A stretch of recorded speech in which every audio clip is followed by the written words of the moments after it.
masih bisa membuka lapangan pekerjaan buat teman-teman di luar sana. Mudah-mudahan bisa buka di tempat lain dan bisa membuka lapangan kerjaan baru. Next. Nah, ini ada beberapa menu andalan. Mungkin kalau teman-teman yang udah pernah coba sate Taichan Bengawan kita, pasti setuju kalau memang menu ini tuh menu andalan gitu. Pertama ada sate Taichan kulit, Taichan dada, Taichan bakso, dan Taichan cumi. Dan nggak lupa juga ditambahkan dengan sambal andalan kita. Sambalnya itu pedas, ciri khas sate Taichan itu kan sambalnya pedas. Juga ada bawang gorengnya juga. Terus kita sediakan juga lontong atau bisa juga nasi kan. Ini beberapa menu andalan menurut konsumen kita emang ini jagoannya gitu. Mungkin nanti teman-teman kalau yang belum pernah coba, kalau yang baru mau coba, saya kasih referensi menunya ini coba. Mudah-mudahan sih suka gitu. Next. Nah, sekarang kita masuk ke alasan kenapa berjualan Taichan. Jadi pada tahun 2016 itu Taichan sedang booming banget, sedang hits banget tuh. Kalau yang saya tahu itu pertama kali boomingnya itu di daerah Senayan. Jadi ada beberapa gerobak sate, mereka menyajikan menu sate Taichan. Saya juga sempat penasaran sate Taichan sate apa gitu kan. Apa bedanya sama sate-sate yang lain. Terus juga beberapa kali saya lihat di Instagram teman-teman banyak yang posting juga sate Taichan. Agak unik sih, satenya dibakarnya nggak pakai kecap seperti sate-sate yang biasa. Terus juga bumbunya, kalau biasanya bumbunya kacang, ini bumbunya sambal. Penasaran juga kan. Nggak lama dari itu ketemu sama Gina.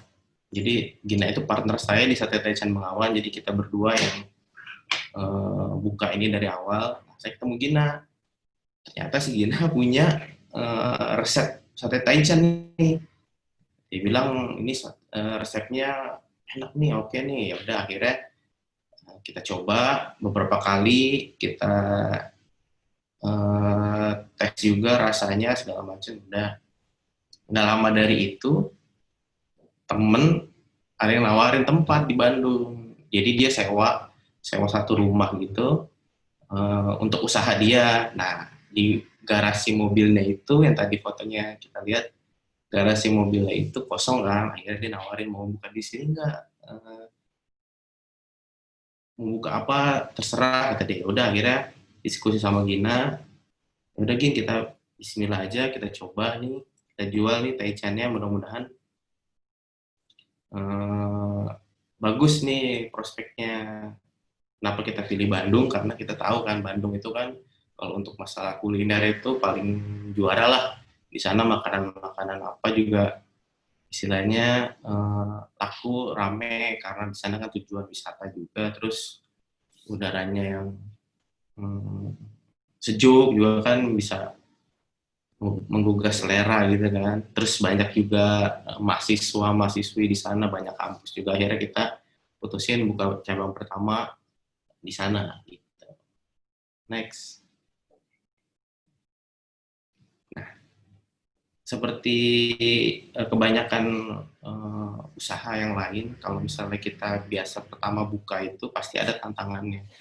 Kalau yang waktu kita awal tantangan yang kita hadapin itu gimana caranya kita udah punya produk nih, terus juga kita udah percaya, kita udah yakin nih, wah produk ini bagus nih, resep Taichan kita bagus nih, cuman gimana caranya kalau kita usaha makanan kan gimana caranya menarik orang buat datang ke tempat kita, terus buat nyobain gitu rasanya gimana, soalnya seenak apapun resep kita, kalau misalnya orang nggak nyobain, nggak datang, tuh orang nggak bakalan beli, orang nggak bakalan tahu, dan orang juga nggak bakalan mempromosikan ke teman-temannya atau ke yang lainnya.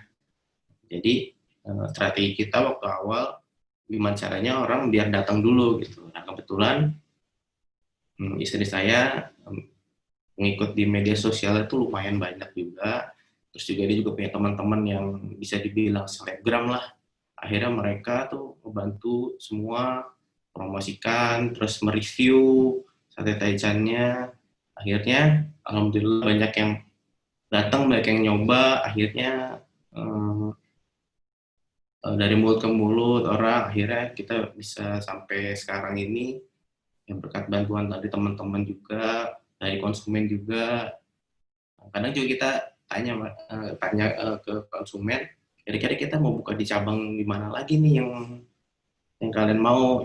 Akhirnya sampai 4 tahun ini kita bisa buka cabang, bisa buka 11 cabang. Paling tantangan buat usaha baru sih biasanya kalau yang saya alamin sih itu. Next. Nah, untuk media promosi juga ini kan penting banget nih, supaya orang-orang juga gimana caranya supaya tahu memanfaatkan dunia digital sekarang ini. Akhirnya kita putusin buat kita punya akun Instagram. Jadi dari awal kita buka Sate Taichan Bengawan, kita udah ada Instagramnya buat media promosi kita. Jadi di sana teman-teman bisa lihat menu-menu apa aja yang ada di sana, terus ada promo-promo apa aja, terus bisa lihat kita cantumin juga nih cabang-cabang mana aja, terus alamatnya juga ada di situ. Atau teman-teman mau komplain, kita juga terima komplain. Biasanya kan ada yang kurang gitu di setiap cabang, di cabang mana gitu kan.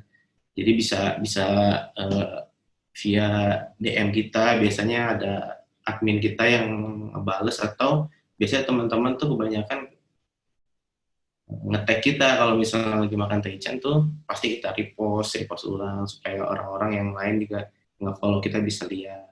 Terus juga kita sudah kerjasama dengan GrabFood dan GoFood untuk menjangkau lokasi teman-teman yang biasanya jauh dari outlet atau yang ingin praktis ordernya, nggak perlu datang lagi ke tempat. Atau kalau sekarang yang kita alami ini masa pandemi ini kan, GrabFood dan GoFood itu ngebantu banget buat kita yang buat beli makanan tapi tidak bisa keluar rumah. Next. Nah, alasan memilih jalur entrepreneur. Jadi sedikit cerita. Jadi sebelum saya fokus di Sate Taichan ini, kebetulan saya seorang pegawai kantoran, karyawan di perusahaan swasta di Bekasi, di VDAM Tirta Bagasasi. Jadi saya dari 2012 itu udah jadi karyawan, dan waktu awal-awal ngerintis Taichan, itu saya sambil jadi karyawan, sambil ngerintis Taichan. Jadi itu saya alami masa-masa itu sekitar 2 tahun, dari tahun 2016 sampai 2018. Dan 2018 saya akhirnya memutuskan untuk resign dari kantor, resign jadi karyawan, karena yang pertama itu prospek Taichan, saya lihat prospeknya bagus banget, terus juga respon dari teman-teman di luar juga bagus banget. Saya lihat peluangnya juga oke, ya udahlah, bismillah, harus memutuskan. Udah akhirnya saya resign dari kantor dan memutuskan untuk fokus di Sate Taichan ini dan berusaha jadi entrepreneur gitu. Alasan yang keduanya kebebasan waktu, yang kayak kita tahu kalau misalnya di kantor kan kita office hour tuh masuk jam 8 pagi, pulang jam 4 sore, dan itu tiap hari terus menerus kan. Setelah saya jalanin 2 tahun seperti itu, kayaknya nggak bisa nih kalau misalnya dijalanin dua-duanya. Kalau menurut saya harus ada salah satu yang dikorbankan. Akhirnya saya memutuskan untuk resign demi punya waktu yang lebih luang lagi, punya waktu yang lebih fleksibel lagi untuk ngurus Taichan. Terus juga saya juga punya keluarga, punya anak yang kalau misalnya saya terlalu sibuk juga kan kasihan mereka, jarang ketemu kan. Ya udah akhirnya saya milih jadi entrepreneur aja lah, biar waktunya fleksibel. Lalu yang terakhir, alasannya bisa membuka banyak lapangan pekerjaan sih. Saya ngerasain banget banyak cerita teman-teman yang baru lulus sarjana, baru lulus atau baru lulus SMA, pengen kerja itu nyarinya susah.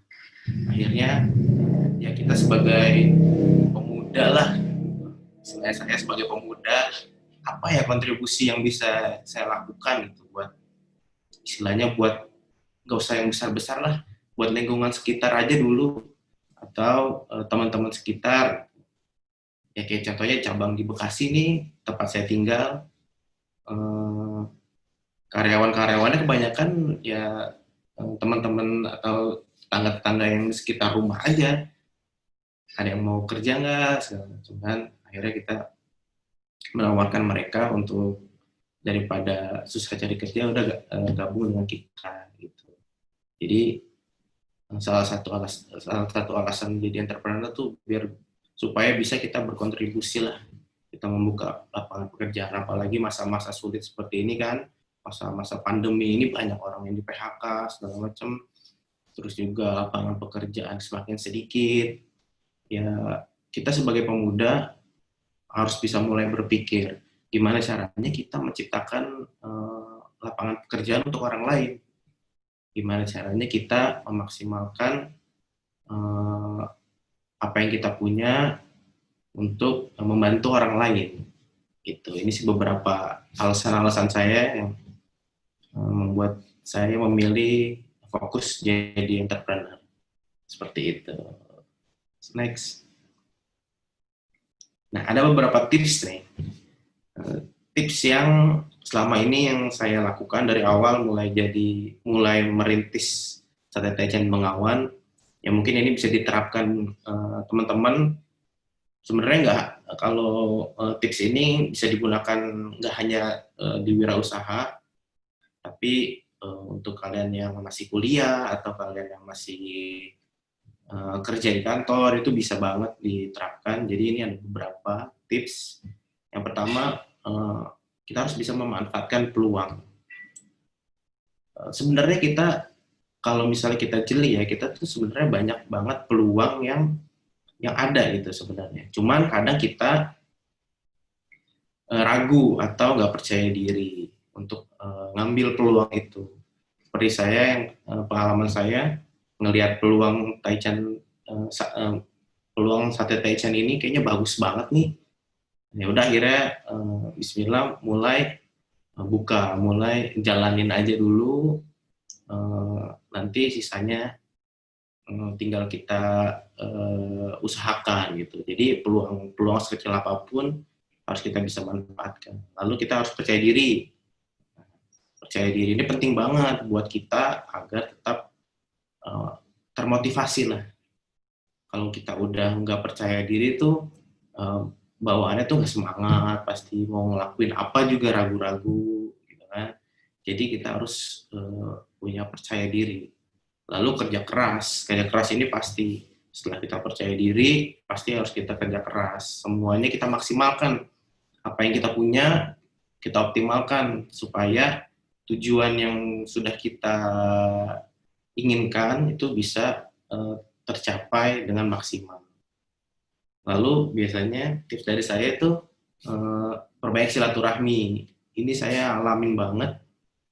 Semakin banyak kita teman, semakin banyak kita membuka peluang usaha, peluang bisnis segala macam kan.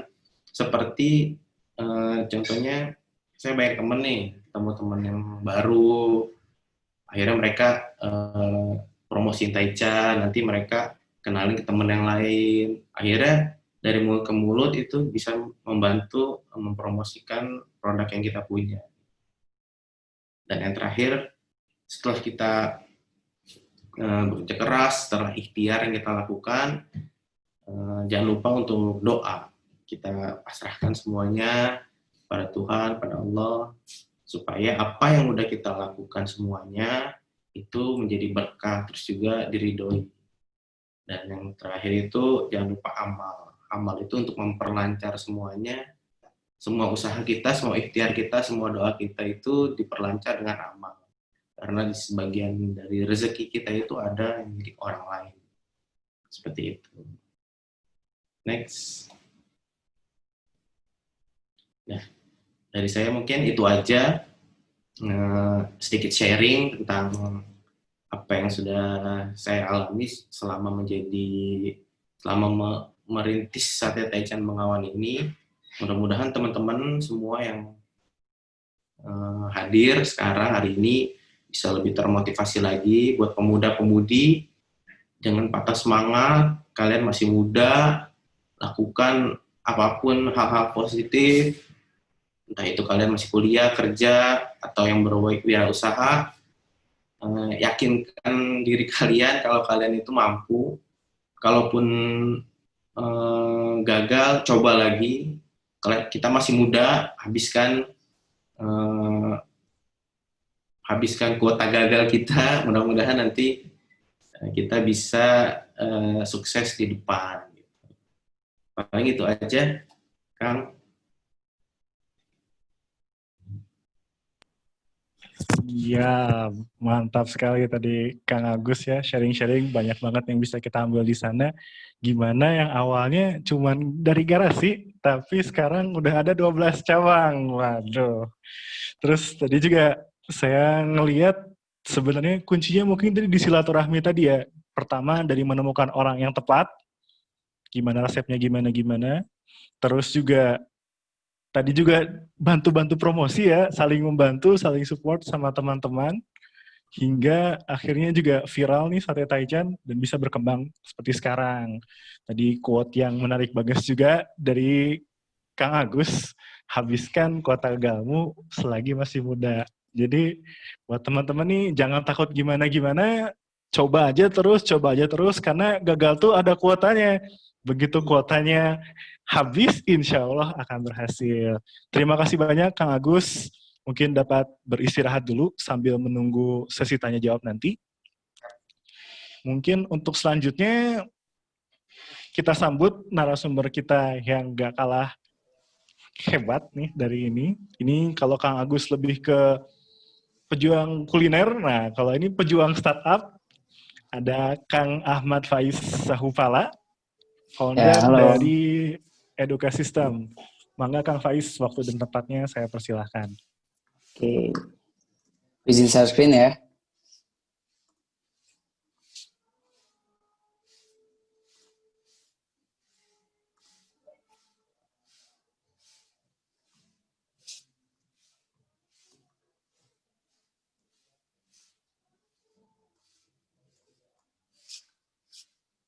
Oke, Assalamualaikum warahmatullahi wabarakatuh.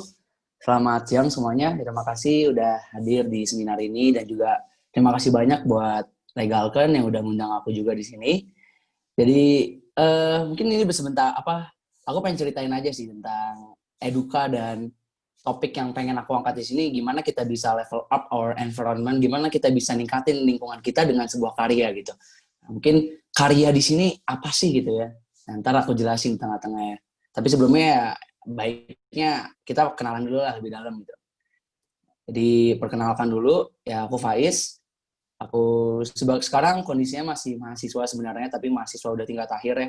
Udah tinggal sidang doang. Di Institut Teknologi Bandung, aku jurusan Computer Science. Nah, jadi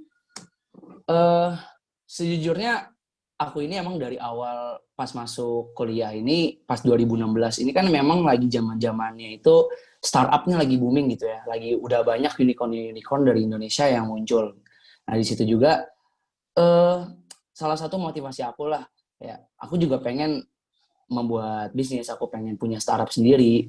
Dan ditambah lagi ketika aku pertama kali masuk ITB itu ada seminar yang dibawakan oleh alumni jurusan aku, yaitu Ahmad Zaki sebagai founder Bukalapak, CEO sekarang udah mantan sih ya, mantan CEO Bukalapak.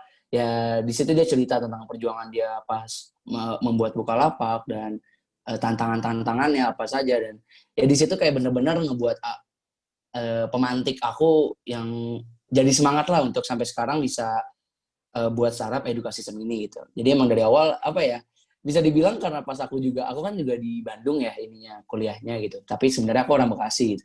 Dan di Bandung ini bisa dibilang ya biaya hidupnya lumayan lah.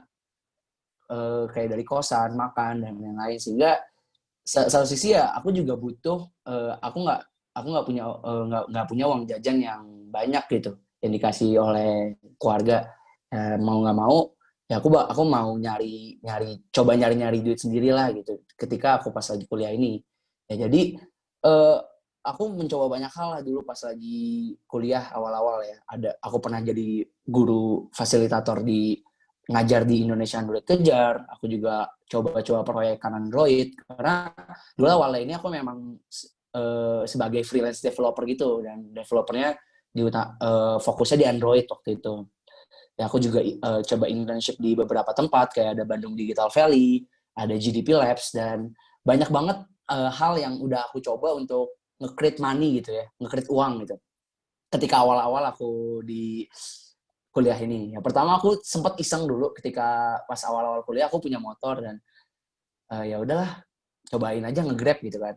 Nah, di situ aku benar-benar ikut daftar aja gitu Grab Bandung dulu. Itu dulu benar-benar awal-awal Grab muncul di Bandung, dan aku ikut di situ. Dan jujur ya di situ banyak banget sih ternyata pas aku nyoba jadi Grab ini, banyak banget pelajaran yang aku dapetin gitu. Ya, nggak hanya aku dapat tambahan uang, tapi di situ aku jadi dapat banyak sudut pandang gitu, banyak angle baru, di mana permasalahan tuh banyak banget loh di sini gitu. Aku ngobrol sama tukang driver gitu, dia cerita tentang masalah sekolah di anaknya, ada masalah guru-gurunya ngajar nggak bener lah, dia kesel eh, SPP naik terus tapi anaknya nilainya jelek, dan banyak banget permasalahan-permasalahan yang oh ternyata kayak gini ya apa namanya pendidikan kita saat ini gitu. Karena memang dari awal aku memang udah senang dengan hal berbau pendidikan gitu. Karena dari SMP aku sering ngajar privat, terutama aku suka pelajaran MTK. Jadi dari dulu aku suka buka privat MTK gitu. Dan ketika aku tahu pas lagi ngobrol-ngobrol sama Gojek itu kayak oh ya parah banget ternyata ya pendidikan di Indonesia ini, kayak terutama ketimpangannya jauh banget gitu. Dan itu sih yang aku seneng sejujurnya, ketika aku mencoba hal baru, di situ aku mendapatkan insight baru dan angle baru, menambah perspektif kita lah gitu. Nah di situ aku abis nyoba nge-Grab ya nggak bertahan lama lah, itu hanya sekitar 4-6 bulan ya, karena kan tugas kuliah juga makin banyak, jadi ya capek lah. Akhirnya aku mencoba cara baru gitu, aku coba buka privat matematika untuk anak-anak SMA dulu aku. Dan di situ eh, aku ngajar sebenarnya karena aku pada dasarnya seneng ngajar, jadi sambil buka privat aku tuh ngebuat privat untuk anak-anak SMA yang pengen SBMPTN masuk universitas gitu. Ya di situ aku ajarin, dan di situ kembali lagi ternyata ketika kita bertemu orang kita bisa berempati dengan orang tersebut loh, dan ternyata ada loh banyak loh masalah-masalah yang mereka rasakan gitu ya. Dan selain itu juga karena aku orangnya iseng ya, pas di kosan aku di Bandung ini aku ngomong ke ibu-ibu kosan aku kayak, Bu, ada anak-anak kecil nggak Bu di daerah sini gitu? Kalau ada besok panggilin aja Bu, biar saya ngajar gitu. Akhirnya aku buka kayak kelas les pengajaran kecil lah gitu di daerah kosan aku gitu kan, sehingga waktu itu ada sekitar 4-5 anak-anak ya, ada yang dari SD, SMP, dan ada satu SMA gitu. Dan memang mereka bisa dibilang dari keluarga yang ekonomi menengah ke bawah gitu. Dan lagi di situ banyak banget hal yang aku dapetin gitu. Dari mereka bilang tentang penerapan teknologi di sekolahnya gimana, bagaimana guru-guru mereka ngajarin, apa yang mereka kesel oleh guru-guru. Dan ya di situ aku senang banget lah kenapa bisa dapat banyak permasalahan-permasalahan ini gitu. Jadi semakin eh, terbuka lah gitu background dan problem yang pengen aku angkat gitu. Dan ya setelah itu sebenarnya aku juga buat bisnis beberapa, kayak aku coba buat es coklat, aku jualan bakso goreng di kampus gitu. Cuman dan es coklat dan bakso goreng dan beberapa contoh bisnis lainnya ini itu tuh gagal dengan cepat gitu pas di kampus. Sebenarnya setelah padahal aku udah Aku tuh waktu itu dapat modal itu dari proyekan, aku sebagai developer Android, aku proyekan dan full seluruh uangnya itu aku buat langsung es coklat gitu. Dan di situ emang resiko banget sih, padahal duit juga nggak ada gitu ya. Semua duitnya langsung aku serahin ke sana. Dan tapi ya entah kenapa di situ gagal gitu, bangkrut lah es coklat aku ini. Ya lama-lama aku coba sadari kayak ternyata ada yang salah dengan mindset aku ketika aku ngebuat bisnis gitu. Ketika aku ngebuat bisnis yang es coklat dan bakso goreng dan lain-lain ini, ya aku nggak mikirin apa impact yang aku pengen berikan gitu ke target aku gitu. Apa sih yang pengen dampak positif yang pengen aku tingkatkan ke anak-anak yang ke target yang aku pengen aku incar gitu. Yang aku pikirin cuma gimana aku punya uang aku bisa naikin gitu uang ini. Nah disitulah baru kepikiran kayak oh ini salah ini mindset ini nggak boleh aku terus-terusan ada di pikiran aku. Makanya dari situlah aku mulai eh, pengen bener-bener fokus ke startup yang bisa memberikan dampak gitu. Dampak yang nyata, yang langsung ke masyarakat. Nah, dan dari pengalaman-pengalaman aku juga, aku udah ngobrol sama banyak orang, aku ngajar beberapa anak kecil, eh, dan aku juga punya motivasi untuk buat startup, ya akhirnya aku mulailah ngajakin teman-teman aku yang memang aku rasa punya visi yang sama aku gitu. Dan disitulah awal dari edukasi sistem. Ya sebenarnya jujur edukasi sistem ini diawali dari eh ya ini teman-teman aku berempat founder edukasi sistem. Jadi diawalinya tuh sebenarnya edukasi sistem ini dari lomba gitu. Dan sebenarnya lebih dalam lagi nih kita dari asrama. Jadi aku sama Sodiko teman aku yang ini yang baju merah. Ini kita satu asrama gitu dan kita sering ngobrol dan pengen ya pas di obrolan tuh kita sama-sama emang punya visi pengen buat startup gitu dan akhirnya kita mencetuskan secara pendidikan dan di situ aku coba ajak lagi dua temen aku dari jurusan yang sama computer science ada Habibi dan juga Daniel gitu. Nah di situ kita pertama kali nyoba lomba namanya Pekan Kewirausahaan Mahasiswa. Nah di Pekan Kewirausahaan Mahasiswa ini sayangnya kita gagal gitu. Cuman memang gagal ya sebenarnya pas di PKM ini pas gagal ya kita menerima sih emang kita salah gitu. Cuman ya kita mikirin lagi gitu kayak sebenarnya ketika kita gagal ini salah kita tuh di mana sih gitu apa sih yang harus kita perbaiki gitu ternyata memang pas PKM ini dia kan semacam lomba karya tulis ya nah ya memang aku ini lemah banget di semacam dokumen-dokumen karya tulis gini ya jadi setelah itu ya kita tetap semangat jadi ide kita tuh nggak jelek tapi memang kita aja yang salah dalam hal dokumentasi karya tulisnya gitu akhirnya kita coba ikutin banyak lomba-lomba lagi gitu ada satu lomba namanya Pekan Kewirausahaan Mahasiswa ITB ya, internalnya ITB. Dan alhamdulillah di situ kita lolos dan dapat pendanaan 10 juta gitu awal-awal. Jadi itulah modal awal kita ngebentuk Eduka itu ya dari resource yang kita berempat dan kita dapat hadiah 10 juta. Jadi mungkin bisa dibilang ini emang kita mengawalinya dengan lomba gitu. Ya, mungkin teman-teman yang kuliah juga di sini ya lomba itu tuh bisa banget jadi sarana kalian untuk berlatih gitu dari kalian juga harus bisa merepresentasikan sesuatu, kalian juga bisa selalu mengevaluasi ide kalian gitu. Yang penting ya fokusnya ini ya lebih ke latihan gitu. Kalau kalian ikut lomba, jangan berfokus pada ya udah pengen menangnya doang gitu. Intinya ada satu kata-kata yang bagus ketika aku seminar di 1000 Startup Digital. Kode yang kita bentuk itu jadikanlah sebuah solusi. Tapi jangan berhenti di kompetisi gitu.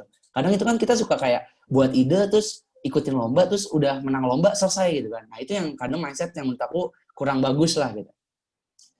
Nah, dari situ ya alhamdulillah kita udah mulai dapat traction users awal-awal dan kita ikut inkubator di ITB. Jadi di ITB ada satu inkubator dan kita daftar di sana dan alhamdulillah kita pertama-tama dapat tempat lah setidaknya ya. Yang awalnya kita berempat nih hanya kalau lagi rapat atau apa-apa tuh di biasanya kantin-kantin kampus ya.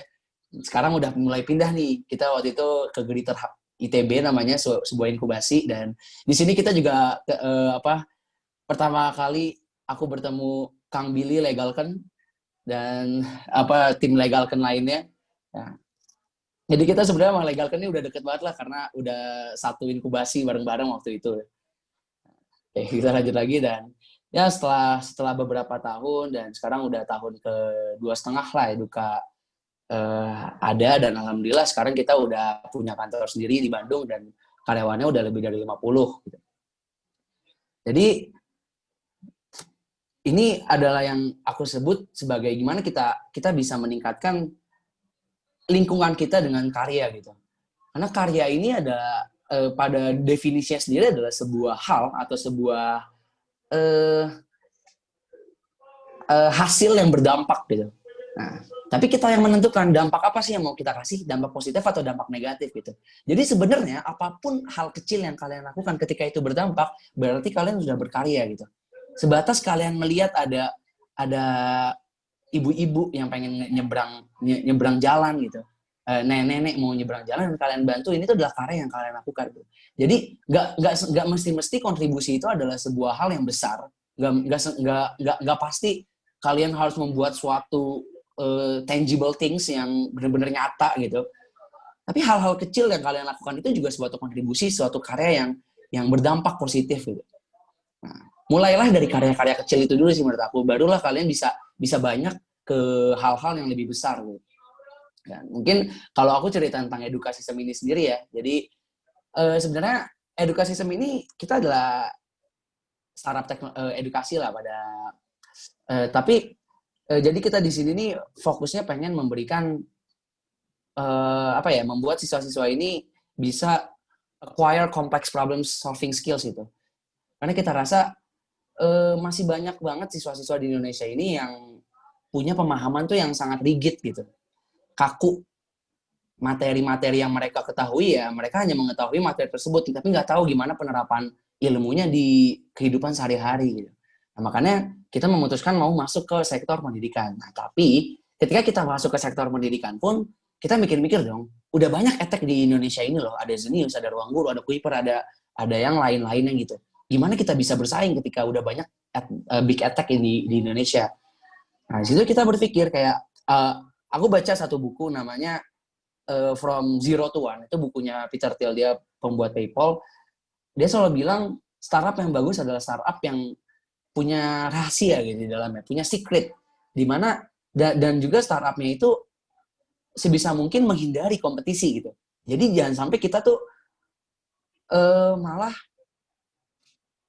ketika ada kompetitor gitu ya, kita udah tahu ada kompetitor tersebut dan kita malah ingin berkompetisi sama mereka gitu. Dan itu yang salah menurut Peter Thiel ini. Dan itu yang aku tanamkan kayak, oh berarti ya kita nggak boleh dong sama kayak edtech lainnya. Kalau kita sama ya buat apa kita ada di sini juga gitu.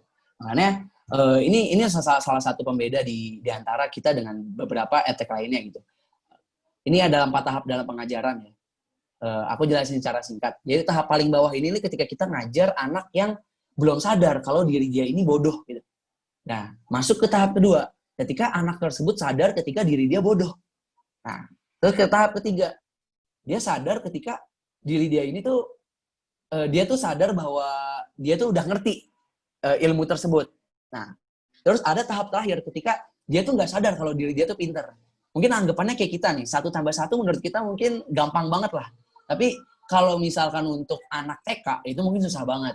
Nah, makanya kita mencari pembeda di sini. Kita ngelihat banyak banget edtech di Indonesia ini kayak Zenius, Kuiper, Ruang Guru, fokus untuk memberikan learning materials untuk siswa-siswa gitu. Jadi mereka perlu tambahan pembelajaran yang mereka dikasih di situ, biar mereka ngerti. Mereka sadar bahwa mereka nggak tahu materi, nah mereka dikasih di situ. Oh ya, bisa pakai learning materi, video pembelajaran, buku, dan lain-lain.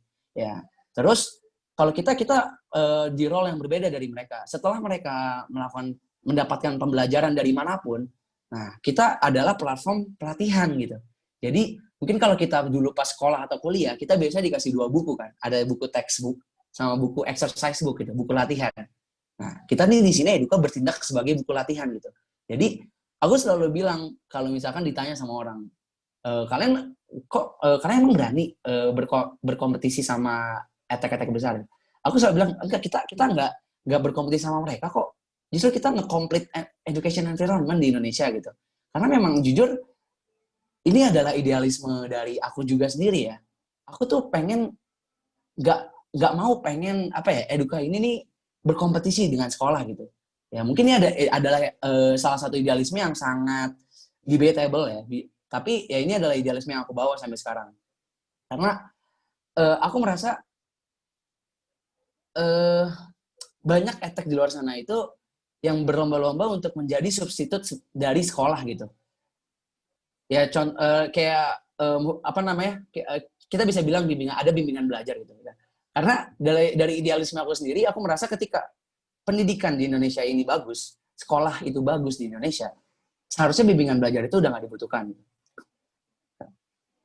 Itulah yang menjadi landasan aku, makanya aku selalu bilang ke orang-orang ketika aku lagi presentasi, kita nggak pernah compete with sekolah, but we complete them. Kita pengen membantu mereka justru ya. Makanya itu kita fokusnya di exercise, kita fokus di pelatihan, sehingga mereka ini orang-orang yang datang, user-user kita ini user dari manapun gitu. Dia juga ikut les di offline, dia juga ikut les di online, tapi dia juga ikut exercise di edukasi sistem gitu. Ya karena mereka di sini pengen melihat kompetisi dan juga kita evaluasi gitu. Kita evaluasi kompetensi yang udah mereka miliki, kita evaluasi dan kita kasih tahu mana yang mereka jelek, mana yang mereka kurang gitu. Ya let's say kita kasih tahu, matematika kamu tuh kurang gitu. Nah, setelah itu ya terserah. Kalian di matematika itu ya, dia bisa belajar dari manapun. Pengen dari guru, pengen dari bimbel mereka, pengen dari sekolah. Kita nggak menutupi itu. Tapi kita bisa mengevaluasi mereka di sini. Dan itulah alasan kenapa kita pengen complete school ini ya di sini. In the future, kita pengen Eduka ini bisa memberikan evaluasi ini nggak hanya ke siswanya, tapi kita pengen juga ke sekolah. Kita pengen kasih tahu ke guru-gurunya, Bu Guru ini loh, anak-anak ibu tuh kurang di bagian ini. Sehingga ya gurunya bisa coba cek lagi, evaluasi their way of teaching. Terus juga mungkin kita bisa kasih evaluasi ke sekolah, di mana mereka bisa belajar dari situ, bagaimana membuat polisi-polisi yang bagus untuk sekolah tersebut. Dan lebih besar lagi, kita pengen memberikan evaluasi ini nggak hanya ke sekolah, tapi ke yang lebih besar, yaitu pemerintah gitu. Sehingga banyak regulasi yang bisa banget dibuat berdasarkan data gitu, based on data. Karena ya itu yang aku selalu diajarkan ketika aku di jurusan. Ketika kita memutuskan suatu hal, ya kita harus ada datanya gitu, based on data. Datanya apa? Kalian tahu dari mana ketika kalian memutuskan suatu hal gitu. Itulah alasan kita pengen ngebangun edukasi sistem gitu. Dan ya itulah kenapa mungkin ini kita coba agak ngobrolin sedikit tentang konsep Merdeka Belajar ya, yang dibangun oleh Mas Menteri kita gitu, Nadiem Makarim. Nah, makanya Merdeka Belajar ini sebenarnya penurunannya ini dari ada namanya PISA report gitu.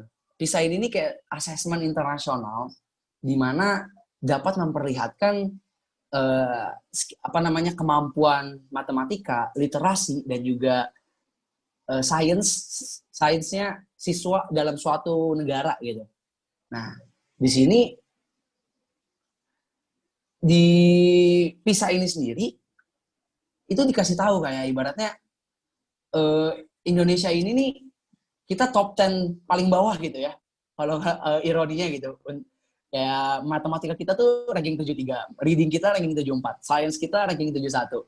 Sehingga bisa dibilang kemampuan pemecahan masalah siswa di Indonesia ini sangat rendah gitu. Ya mau nggak mau, padahal di depan nanti bakal banyak banget hal-hal yang semakin kompleks gitu. Dan ini yang dibutuhkan oleh siswa-siswa di Indonesia ini sekarang. Dan PISA ini yang menjadi landasan Kemendikbud. Kalau mungkin teman-teman yang lagi bergerak di sektor pendidikan juga, ini aku saranin baca PISA report ini. Ini adalah kitabnya Kemendikbud lah untuk membuat suatu regulasi gitu. Dan ini yang kita pakai juga di Eduka. Kita selalu berdasarkan dari data PISA ini, ketika kita membuat soal, ketika kita membuat suatu produk, ketika kita membuat suatu fitur, kita juga lihat penurunannya ya dari PISA ini. Salah satunya nih ya, mungkin kalau yang terkenal gitu ya, beberapa bulan lalu atau tahun lalu, itu tentang zonasi, tentang regulasi zonasi yang baru banget terjadi aku lupa tahun berapa yang sempat ramai gitu ya. Terlepas dari realisasinya yang memang kurang bagus beberapa tahun lalu. Cuman ya kalau kalian perhatikan sistem zonasi ini sebenarnya penurunannya juga dari PISA report ini. Nah, ini kalau kalian lihat di bagian bawah ini Indonesia tuh ini ada namanya variation within and between schools gitu. Jadi variasi kemampuan anak-anaknya di dalam sekolah sama variasi kemampuan antar sekolah gitu. Dan di Indonesia ini ketimpangan antar sekolah itu tuh tinggi gitu. Makanya itu yang menyebabkan ada sekolah unggulan, ada sekolah yang isinya kurang bagus semua anak-anaknya, dan itu yang membuat jadi ketimpangan apa namanya, ya tidak meratanya pendidikan gitu. Nah, makanya sebenarnya objektif dari zonasi itu ya pengen mencoba meningkatkan variasi, memperkecil variasi ini. Karena kalau kalian perhatikan, ini negara-negara yang pendidikannya udah bagus kayak Finlandia, ada Singapura dan lain-lain itu, mereka tuh variasi antar sekolahnya tuh kecil banget gitu. Jadi nggak ada namanya sekolah unggulan kalau di mereka gitu. Tapi sebaliknya, variasi antar siswanya itu tuh sangat beragam gitu. Jadi ada siswa di dalam satu sekolah itu tuh ada siswa yang bisa dibilang kurang banget, ada siswa yang bagus banget gitu. Sehingga di sana mereka tuh sangat beragam dan saling menghargai satu sama lain. Di situ banyak hal-hal baru yang muncul gitu.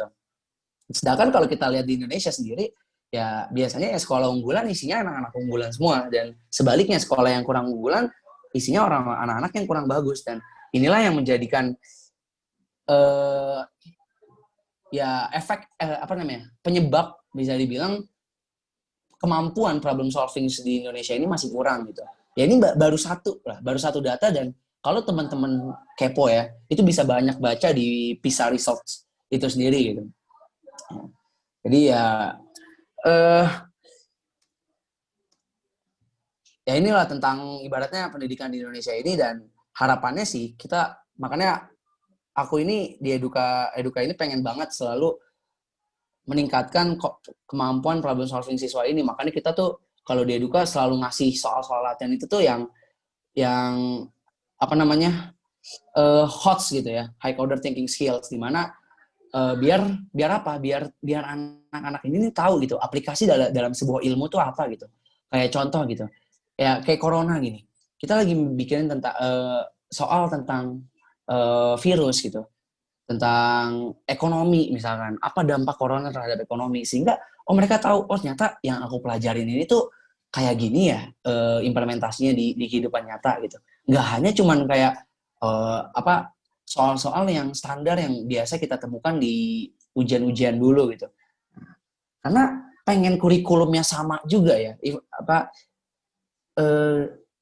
kurikulum yang udah dibentuk sama, nggak semua guru itu bisa membentuk kompleks problem exercise gitu. Sehingga ya pengen ibaratnya dia udah belajar mati-matian juga, kalau dia nggak terbiasa dengan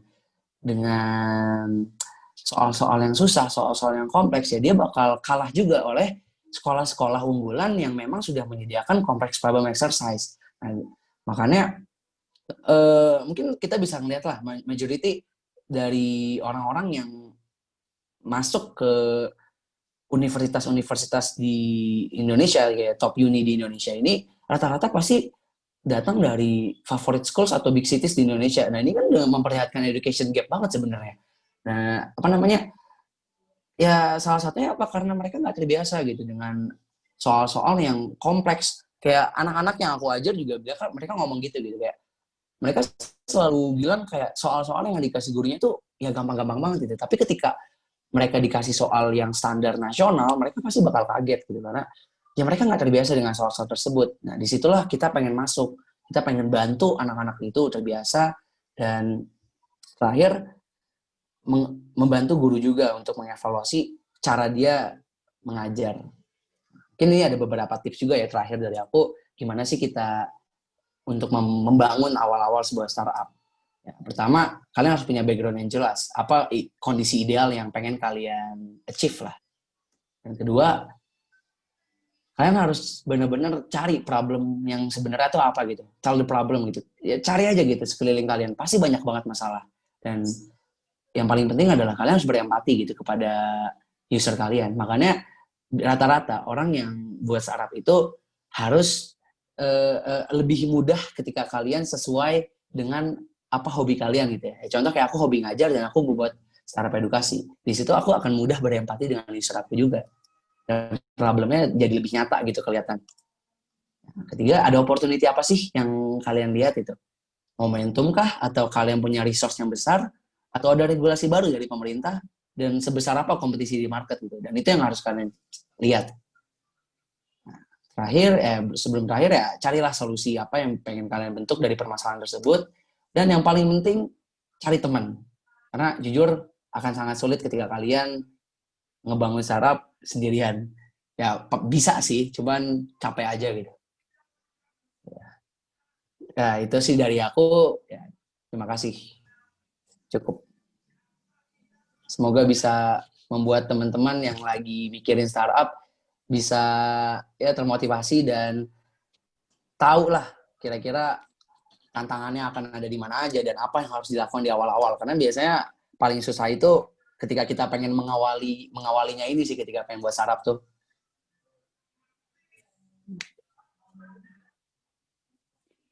Mantap sekali Kang Faiz. Waduh, ini memang belum lulus tapi udah pengalamannya yang banyak banget nih kayaknya ya. Ini tadi juga banyak banget insight yang didapat dari Kang Faiz ini ya. Saya juga bisa melihat kurang lebih benang merah antara apa yang disampaikan Kang Agus sama Kang Faiz. Jadi ibaratnya mah harus mencoba ya, gimana pun juga. Kalau tadi Kang Agus bilangnya coba dulu sampai masa gagalnya habis. Tadi juga sempat disampaikan sama Faiz bahwa ya kalau dengan mencoba kita dapat jadi tahu sebenarnya insight sebenarnya permasalahan apa sih yang ada dan sebenarnya ada apa sih apa yang bisa disolusikan. Jadi emang awalnya bermula dari mencoba ya.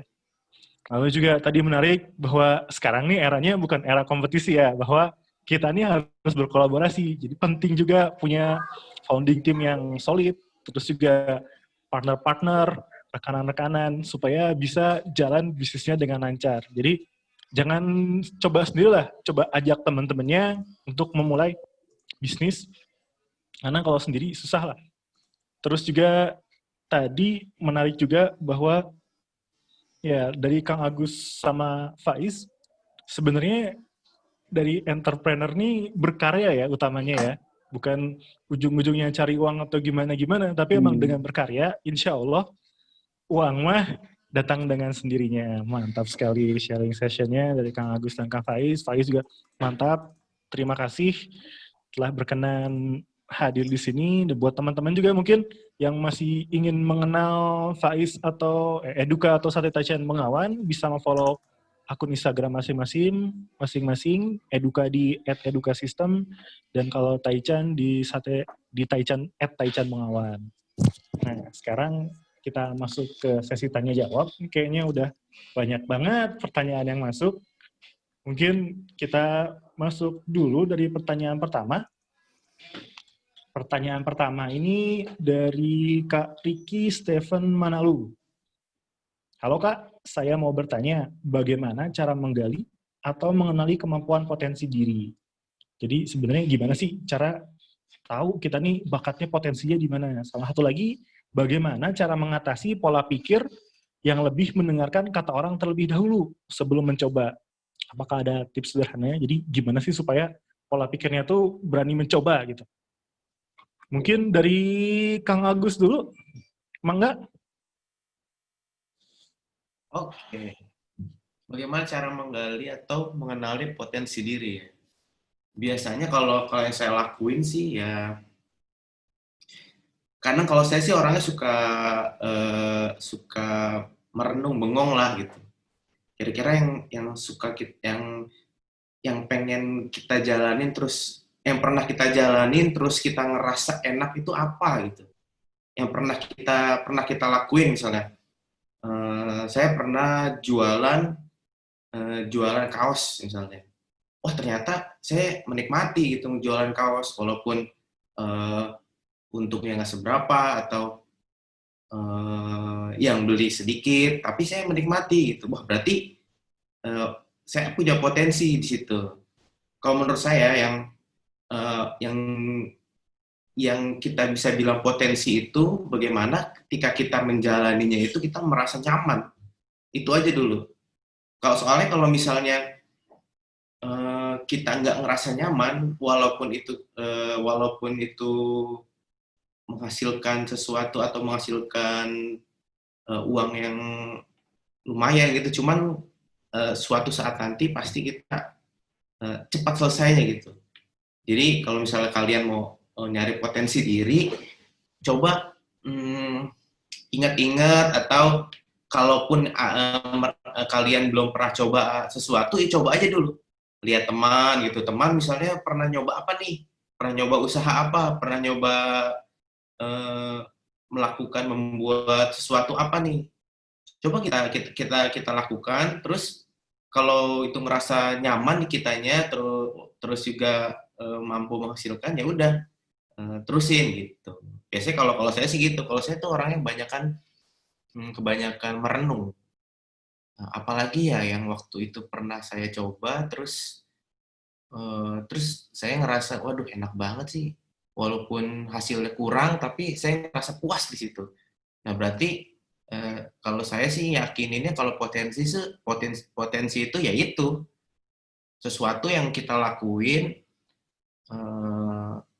terus kita merasa nyaman, merasa puas walaupun hasilnya masih belum maksimal, tapi kalau kalau kita gali lagi, kita usahakan lagi, kita cari ilmunya lagi, itu sih mudah-mudahan sih bisa bisa jadi lebih berkembang lebih bagus lagi gitu potensinya. Menurut saya sih itu, Kang. Mantap. Jadi dari Kang Agus, sarannya tadi buat Kak Riki, coba aja dulu ya. Nanti dari banyak-banyak mencoba, coba renungi sebenarnya kira-kira apa sih yang nyaman itu. Apa yang sebenarnya puas gitu dari hasil-hasil percobaan itu. Mantap sekali Kang Agus, terima kasih. Mungkin dari Kang Faiz, mau menambahkan? Sebenarnya sama sih, kayak aku juga setuju banget kayak kita renungin, kayak kita pikirin dulu aja kayak diri kita tuh siapa sih gitu kan. Ya apa yang disukai dan lain-lain. Ada satu konsep menurutku menarik, ya ini sangat sejalan dengan apa yang tadi Kak Agus juga bilang, itu tentang ikigai namanya. Ini konsep dari, aku share lah ya.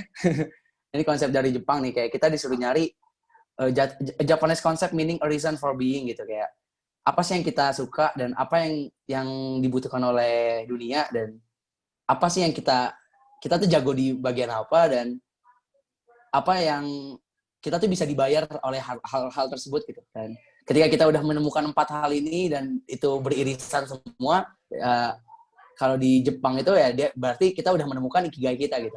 Alasan kita untuk bangun pagi itu apa gitu. Itu sih tambahannya. Mantap, itu juga tadi ini ya. Jadi mungkin teman-teman yang sekarang belum tahu, masih mencari ya, kira-kira saya ini potensinya di mana ya. Bisa tadi pakai dari Kang Faiz, 4 aja coba dipikirkan, apa sih sebenarnya yang saya tuh jagonya di mana sih, apa sih sebenarnya yang saya suka, saya tuh dibayar untuk apa sih, sama saya kira-kira bisa memberikan kontribusi apa. Coba aja dipikirkan. Ibaratnya ini juga bukan proses yang langsung sekali jadi ya Kang ya. Iya, Ini benar. memang harus mencoba ya. Coba sambil dipikirkan lagi, terus-menerus. Mungkin buat Kang Ricky Steven. Oh, ada satu lagi tadi dari Kak Ricky.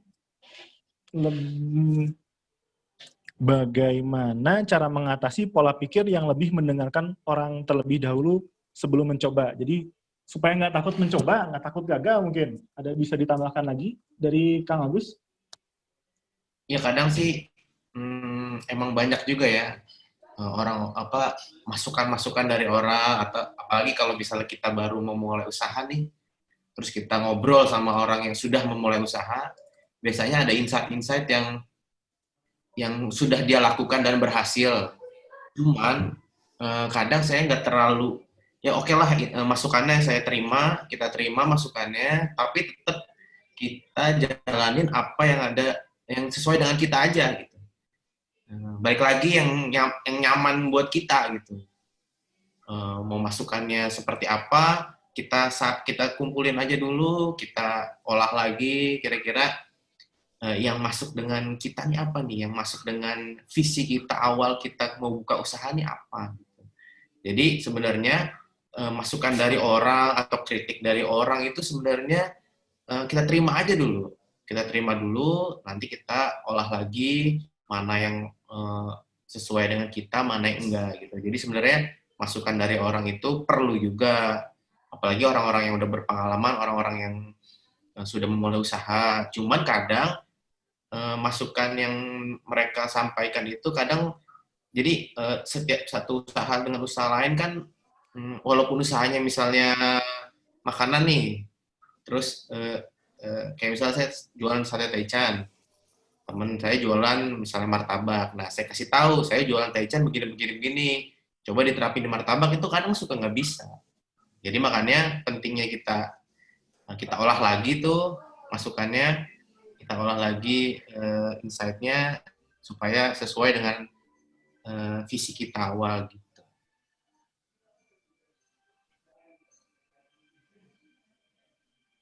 Paling gitu, Kang. Mantap. Jadi balik lagi ya, sebenarnya ilmu-ilmu tuh pendapat-pendapat orang didengar, tapi hasil tuh diperoleh dengan mencoba ya.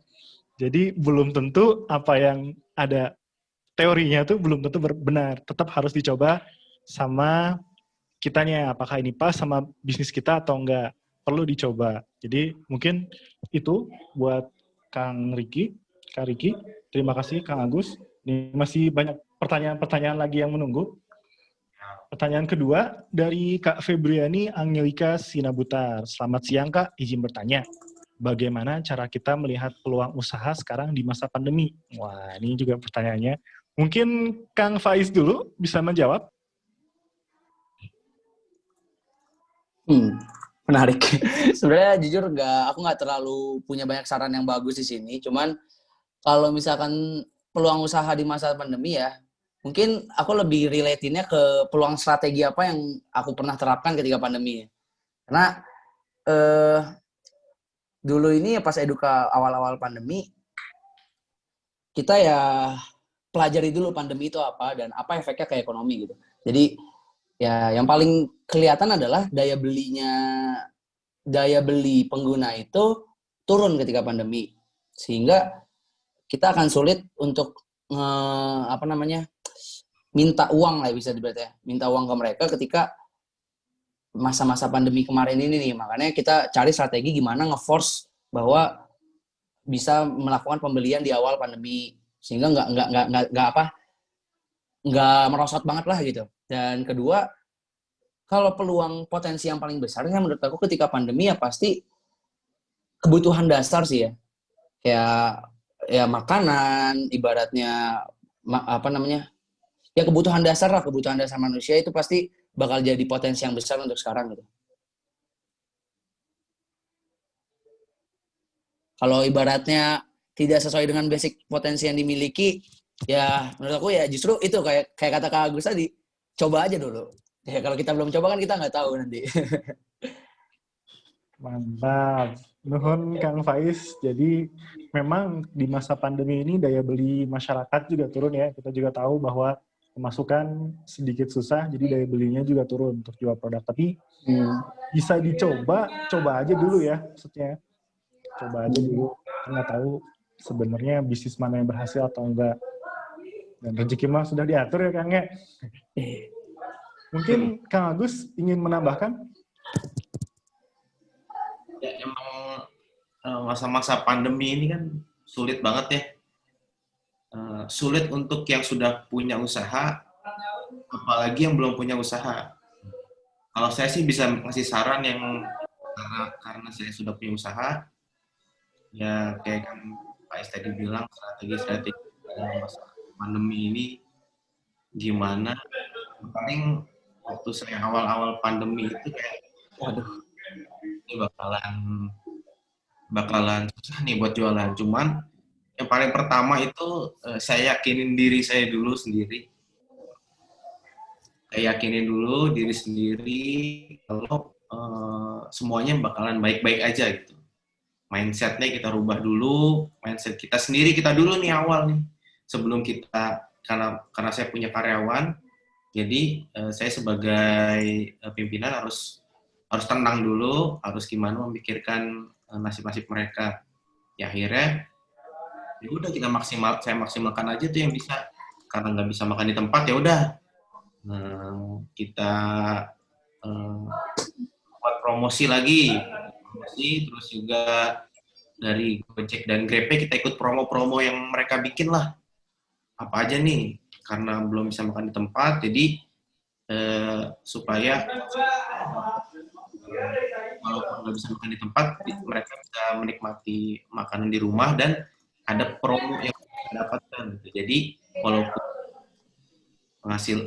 penghasilan mereka berkurang atau nggak ada penghasilan atau nggak ada pemasukan, jadi mereka bisa, kalau makanan kan istilahnya kebutuhan pokok ya, jadi ya mudah-mudahan bisa ngebantu mereka untuk bisa beli gitu. Jadi karena ada promo segala macam. Paling gitu kan. Mantap. Jadi memang ini kondisinya kondisi sulit ya. Buat yang punya bisnis saja sulit, apalagi yang belum punya bisnis. Tapi tadi juga dari Kang Agus harus yakin ya sama apa yang mau kita jualin ya. Jadi coba dulu, yakin sama yang dicoba, nanti belajar dari kegagalan-kegagalan dan bakal ketemulah insya Allah buat bisnis yang tepatnya. Nah, lanjut ke pertanyaan ketiga. Ini ada pertanyaan ketiga dari Kak Mahardika Oktaviani. Halo Kak, aku mau nanya dong sama Kak Agus nih. Kak Agus nih kan gabung bisnis sama temannya. Selama membangun bisnis itu apakah pernah terjadi salah paham atau perbedaan pendapat yang sangat berat? Kalau misalkan ada, gimana sih cara mengatasinya? Kalau misalkan nggak pernah, boleh nggak Kak bagi tips gimana bisa dengan dua isi kepala yang berbeda tapi tetap together? Nah, ini lebih ke gimana sih dinamika tim dalam bisnis. Mangga Kang Agus. Ya kebetulan saya merintis Taichan ini berdua sama teman Gina. Alhamdulillah sampai sekarang nih, udah berjalan 4 tahun, kita ya walaupun ada perbedaan pendapat, cuman alhamdulillahnya saya dapat partner Gina tuh yang orangnya mau menghargai pendapat, terus juga kita mau, walaupun kita ada perbedaan pendapat, kita cari solusinya yang terbaik itu untuk Taichan tuh apa gitu.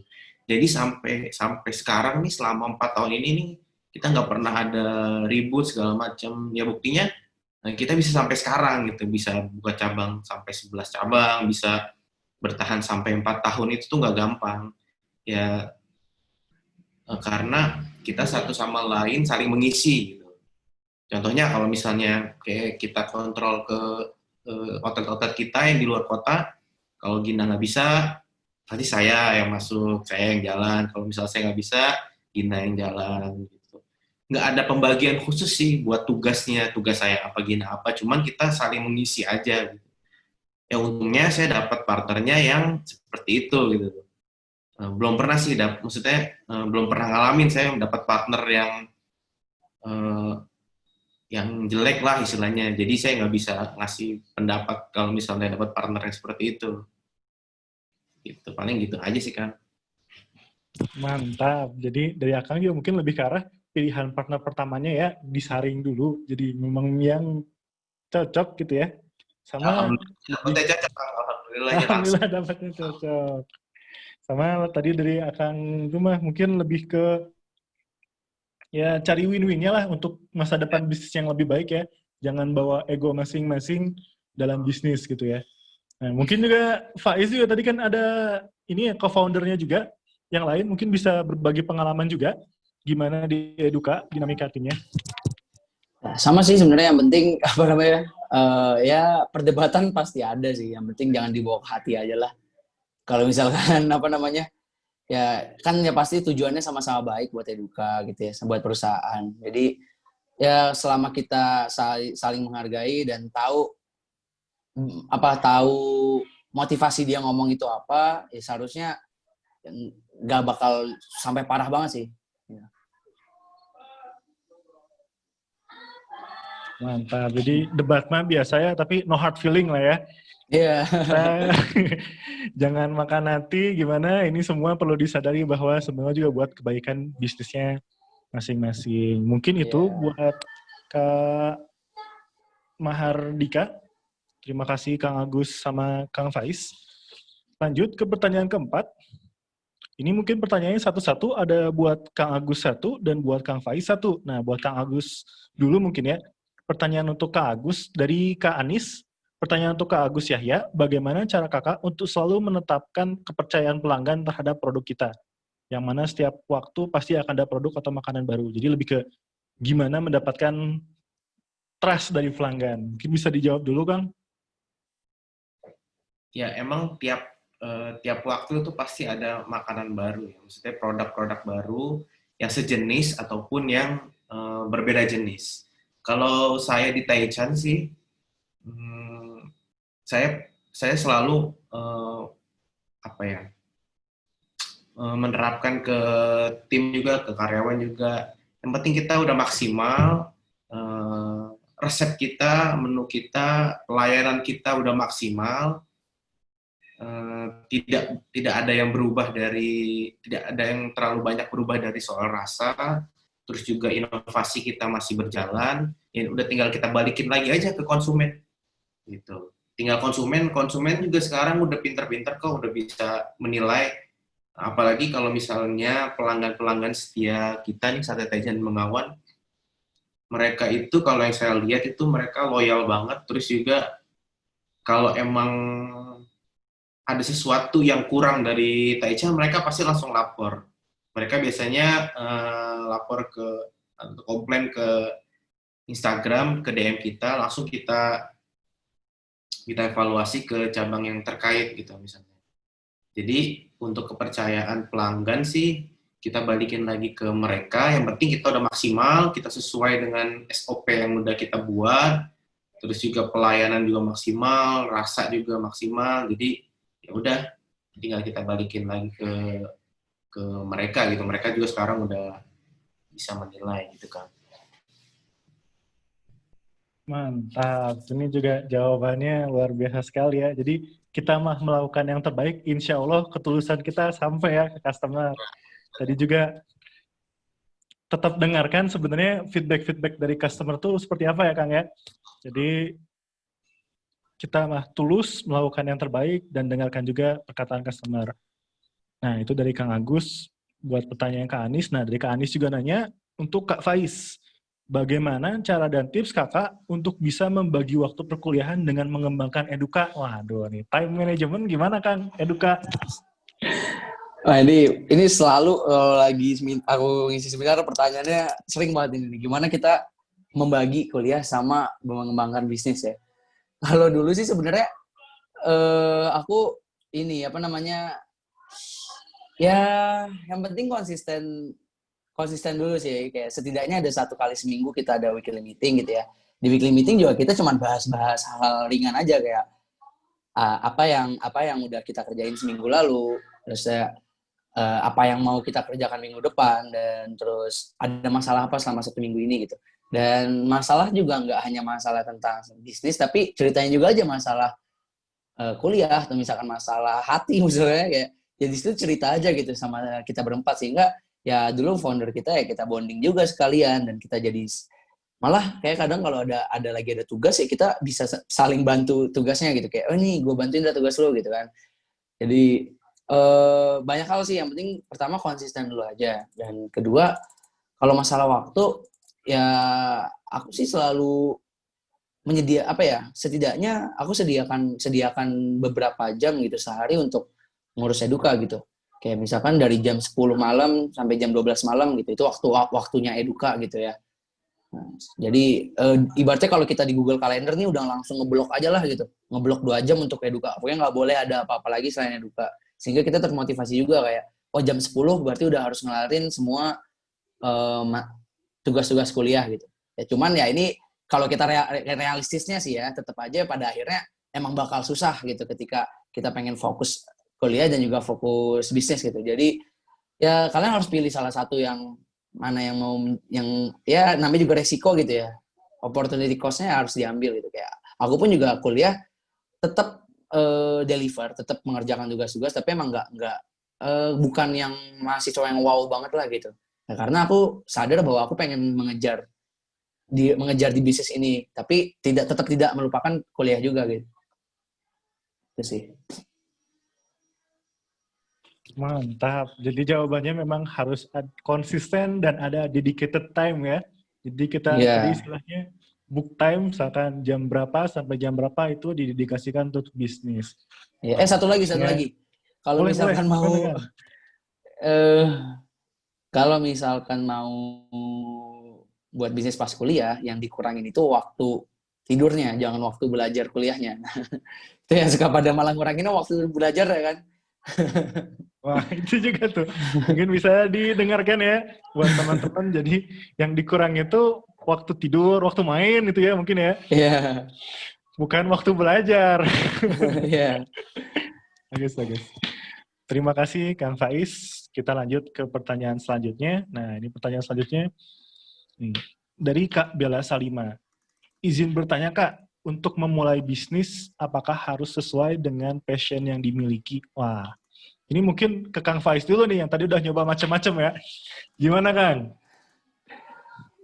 Sebenarnya nggak apa-apa sih ya, kalau ibaratnya kalian ibaratnya nggak apa-apa kalau misalkan kalian nggak sesuai dengan passion yang dimiliki. Tapi lebih baik kalau kalian sesuai dengan passion yang kalian miliki. Karena apa? Ya satu, tadi kita balik ke konsep ikigai tadi kan, yang ada what do you love, apa yang what you're good at gitu. Nah, sehingga kalau menurut aku sih, saran aku ya harus sesuai dengan passion. Tapi nggak apa-apa kalau misalkan emang nggak sesuai dengan passion, kalian bisa belajar gitu di situ. Learning by doing lah gitu. Tapi kalau saran aku sih ya kalau misalkan ada opportunity yang sesuai dengan passion kamu, mending coba itu dulu, karena ya seperti yang aku bilang tadi, kalian akan lebih mudah berempati ketika kalian melakukan hal yang sesuai dengan passion kalian gitu. Itu sih paling. Mantap. Jadi sebenarnya emang nggak apa-apa, tapi alangkah lebih baik kalau memang sesuai passion ya. Kalau sesuai passion, ibaratnya kita juga ada semangat lah ya untuk ngulik-ngulik lebih jauh dan terus belajar dari dengan bisnisnya itu. Mungkin dari Kang Agus, gimana Kang tentang passion di bisnis ini Kang? Ya setuju sih sama Kang Faiz. Kalau emang sebenarnya sih kalau passion itu kan didapat setelah kita mencoba gitu. Buat yang belum tahu passionnya apa kan harus coba dulu tuh apapun gitu. Tahu apa yang menjadi passionnya. Cuman apalagi di zaman-zaman sekarang ini nih, masa-masa pandemi ini nih, yang saya lihat sih orang yang bikin usaha itu banyak udah nggak sesuai dengan passion mereka. Yang penting menghasilkan aja gitu kan. Karena masa-masa sulit seperti ini kan ya agak dikesampingkan sedikit lah ininya ego untuk mengikuti passionnya. Cuman balik lagi kata Kang Faiz tadi benar, apapun yang dilakukan dengan passion itu pasti memiliki kenikmatan tersendiri buat kita gitu. Ada kenikmatan yang nggak bisa dibandingkan dengan apa yang dihasilkan gitu sih. Juga saran yang bagus dari Kang Agus ya. Passion tuh didapat dengan dicari ya, dicoba. Jadi jangan kita tuh mau bisnis, nggak passion, nggak jadi bisnis. Itu juga malah nggak jadi bisnisnya ya. Jadi apa yang kita bayangkan tentang passion kita mungkin juga tidak sesuai seperti itu di lapangan ya. Passion tuh merupakan proses pencarian ya. Wah ini menarik banget nih. Dari Kang Agus sama Kang Faiz. Jadi masalah passion ini terus aja coba, dan kita tuh apa yang kita pikirkan mungkin ya belum tentang passion belum tentu sama di lapangannya dengan yang ya di lapangannya itu. Nah, menarik. Terima kasih jawabannya. Sangat inspiratif Kang Agus dan Kang Faiz. Nah, mungkin lanjut ke pertanyaan selanjutnya. Sudah ada pertanyaan juga dari Makassar. Kak Nur Hikmah dari Makassar. Izin bertanya kepada Kak Ahmad Faiz. Kebetulan Kakak menggeluti Android, bisa minta tipsnya Kak, bagaimana bisa ngoding sedangkan di bangku kuliah lebih banyak mengajari teori, dan bagaimana juga pandangan Kakak mengenai peran pemuda untuk Indonesia, terutama lulusan IT. Nah, Oke. gimana Kak? Oke. Nggak. Menggeluti Android bisa mencari siapa yang mengoding tangan. Oke. Sebenarnya bangku kuliah lebih banyak mempelajari teori, ya memang pada dasarnya emang ya kita nggak bisa mengubah itu gitu ya. Kalau kata dosen aku, dia pernah bilang ya di jurusan itu kenapa di informatika ITB itu juga kita diajarin bener-bener konsep dasarnya banget, kayak bener-bener dasarnya, dan itu nggak praktikal banget gitu. Kadang aku sempat kesel gitu, sempat kita agak berdebat gitu sama dosennya, kayak kenapa Pak kita diajarin kok yang udah dasar bawah banget gitu. Tapi ini kan udah nggak dipraktekkan lagi sekarang gitu. Nah, itu ya dosen aku cuma bilang katanya, ya kalau kita itu di kuliah belajar cara mengendarai mobil gitu. Bukan belajar mengendarai Avanza, mengendarai Xenia gitu. Sehingga kalau kita belajar mengendarai Avanza, ketika kita tiba-tiba ada mobil baru Xenia gitu, kita jadi nggak terbiasa gitu. Tapi ketika kita belajar mengendarai mobil, ketika ada hal baru ke depannya, kita bakal jadi ya ada ya kita tinggal beradaptasi dengan mudah lah gitu. Makanya itulah alasan apa di kuliah itu kita lebih banyak belajar teori, dan untuk praktikalnya itu adalah tugas kita sendiri untuk terus ngulik-ngulik gitu. Kayak aku mungkin dulu ya setelah belajar ya langsung aja kayak cobain aja, kayak aplikasiin konsepnya ke dalam iseng-iseng, kayak buat web, iseng-iseng buat Android misalkan. Jadi dari situ kan kita ya learning by doing juga, tapi kita udah tahu konsep dasarnya apa gitu. Nah itu untuk masalah bagaimana mencari teori itu juga. Kalau pandangan mengenai peran pemuda untuk Indonesia ya, terutama yang lulusan IT, menurut aku ya banyak banget sih yang bisa dilakukan ya. Apalagi kan sekarang lagi emang industri 4.0, banyak banget hal ke demand yang membutuhkan IT di dalam bidang-bidang sektor di tiap sektor lah gitu ya. Menurut aku ya ibaratnya sektor non startup juga pasti membutuhkan IT, dan seperti yang aku bilang, sekecil apapun kontribusi yang kita lakukan ya itu udah kita berkontribusi juga ke negara gitu. Itu karya yang kita hasilkan.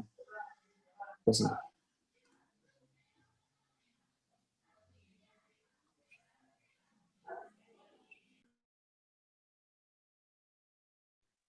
Mantap, terima kasih Kang Faiz. Jadi ibaratnya memang kuliah tuh memang nggak ngajarin praktisnya ya, tapi lebih ke pola pikir, terus juga mengantisipasi ke depannya apa ya. Jadi memang ada beberapa hal yang harus dipelajari sendiri ya, bukan saat kuliah.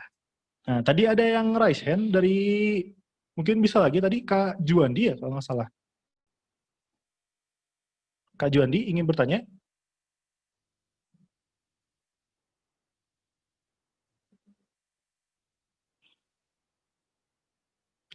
Atau mungkin di chat.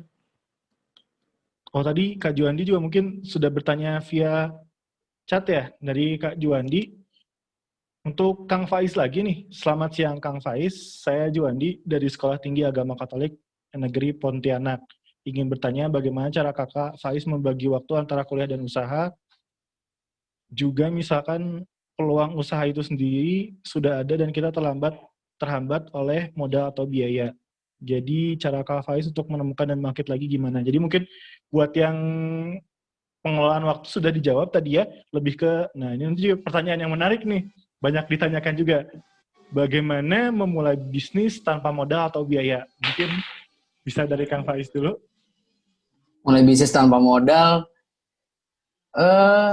ya pertama cari resource minimum mungkin ya, kayak kita eksperimen kecil-kecil dulu aja yang kira-kira nggak memakan banyak biaya gitu. Satu itu yang harus dipikirin. Kayak dulu ya kita pakai nguli banget gitu ya, kayak belum pakai web, kita masih pakai line gitu. Nah ya, untuk ngedaftarin orang-orang gitu, dia harus apa namanya ngechat kita dulu, kita harus verifikasi lewat line manual, dan sekarang kita udah di web gitu kan. Jadi dia cari effort terminimum mungkin gitu untuk bisa membuat minimum viable produk kalian gitu. Produk minimumnya gimana. Dan kedua, ya saran dari aku ya benar-benar coba masukin ke lomba aja sih. Kayak dulu aku juga sama, kayak aku nggak punya biaya sama sekali gitu untuk mulai awal-awal.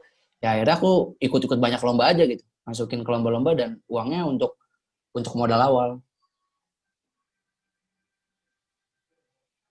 Menarik banget jadi ya. Jadi memang bisnis ini dimulai dari effort-nya yang kecil ya, jangan maksain juga.